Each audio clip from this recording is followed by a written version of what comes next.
Anong year ka na ba sa kurso mong criminology? Fourth year po. Fourth year? Ay, fourth Patapos year. na. 4 na taon lang yan, di ba? Yes po. Tama. So, gagraduate ka na kung papasa ka. Yes po.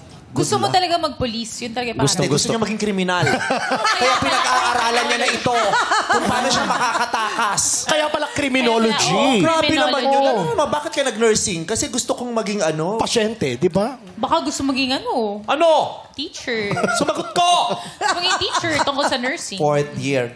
What is criminology? Yeah. Yan. Please define it.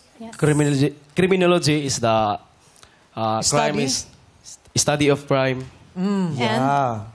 It is a study of crime and criminal behavior, informed by the NBI.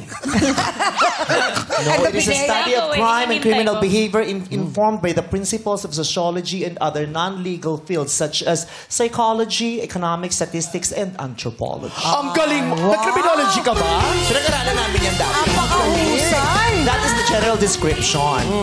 While the classic definition of criminology, it is kasi nga, criminology. Crime, logos, study. It is the body of knowledge.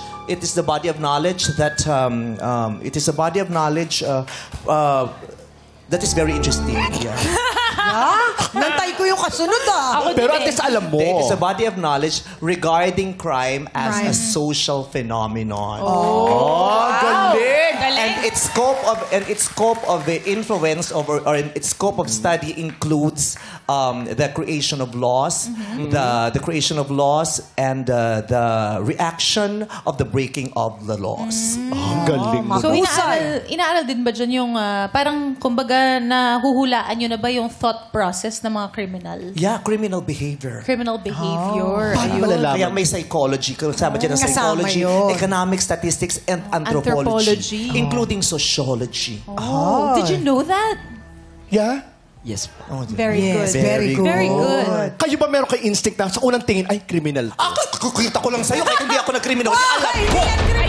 Alam ko, may kinalaman ka. Wala akong kinalaman, ate. Oo, alam ko. Sa mukha mo pa lang, matibay na ang justifying circumstance. Wala pa. Alam mo yung mga ganyan, yung mga circumstances sa criminal law? opo. Mga justifying circumstance, Ay, mga wow. mitigating circumstance, aggravating circumstance, exempting circumstance. Ganyan. Yung mukha mo is a justifying circumstance. Hindi ko alam yun. Kaya hindi masakit.